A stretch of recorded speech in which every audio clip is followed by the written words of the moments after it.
पैगंबर मोहम्मद साहब पर टिप्पणी विवाद पर भारत ने ईरान से कहा, दोषियों पर होगी ऐसी कार्रवाई कि सबके लिए सबक होगा।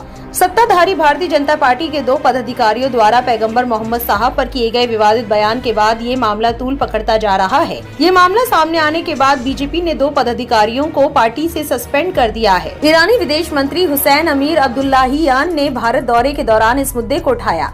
इस मामले के सामने आने के बाद पहली बार किसी भी खाड़ी देश द्वारा इस स्तर पर ये मुद्दा उठाया गया है।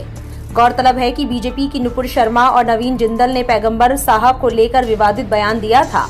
राष्ट्रीय सुरक्षा सलाहकार अजीत डोभाल ने बैठक में पैगंबर मोहम्मद साहब के लिए सम्मान की बात को दोहराया। उन्होंने कहा कि इस तरह की हरकत करने वालों से कानून के तहत निपटा जाएगा, जो दूसरों के लिए सबक का काम करेगा। अब्दुल्लाहियान ने प्रधानमंत्री नरेंद्र मोदी से भी मुलाकात। दोनों भारत और ईरान के बीच लंबे समय से चली आ रही सभ्यता और सांस्कृतिक संबंधों को गर्मजोशी के साथ याद किया। प्रधानमंत्री नरेंद्र मोदी और अब्दुल्लाहियान दोनों द्विपक्षीय संबंधों पर चर्चा की। प्रधानमंत्री ने जोर देकर कहा कि दोनों देशों को कोविड के बाद आपसी व्यापार पर तेजी लाने के लिए काम करना चाहिए। उन्होंने अब्दुल्लाहियान से कहा कि वो जल्द ईरानी राष्ट्रपति इब्राहिम राइसी से मिलना चाहते हैं।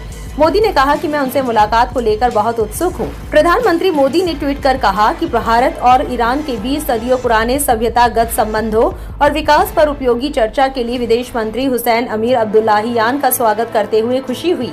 हमारे संबंधों से दोनों देशों को लाभ हुआ है और क्षेत्रीय सुरक्षा और समृद्धि को बढ़ावा मिला है। अब्दुल्लाहियान ने पैगंबर मोहम्मद साहब के लिए भारतीय लोगों और भारत सरकार के अधिकारियों के सम्मान की प्रशंसा की। अब्दुल्लाहियान ने पैगंबर मोहम्मद साहब के लिए भारतीय लोगों और भारत सरकार के अधिकारियों के सम्मान की प्रशंसा की और भारत में सभी धर्मों के बीच धार्मिक सहिष्णुता और सह अस्तित्व की भी प्रशंसा की।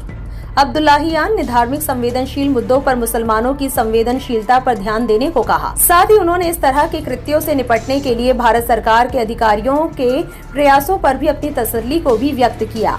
सोशल मीडिया पर इस खबर के बाद यूजर्स भी लगातार प्रतिक्रिया देते दिखाई दे रहे हैं।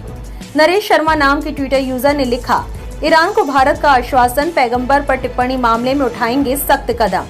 अब ट्रोल गैंग का क्या होगा? गोदी मीडिया से डिबेट का सब्जेक्ट ही छीन गया। ईरानी विदेश मंत्री हुसैन अमीर अब्दुल्लाहियान और प्रधानमंत्री मोदी की इस मुलाकात को आप कैसे देखते हैं? हमें कमेंट बॉक्स में अपनी राय जरूर दें।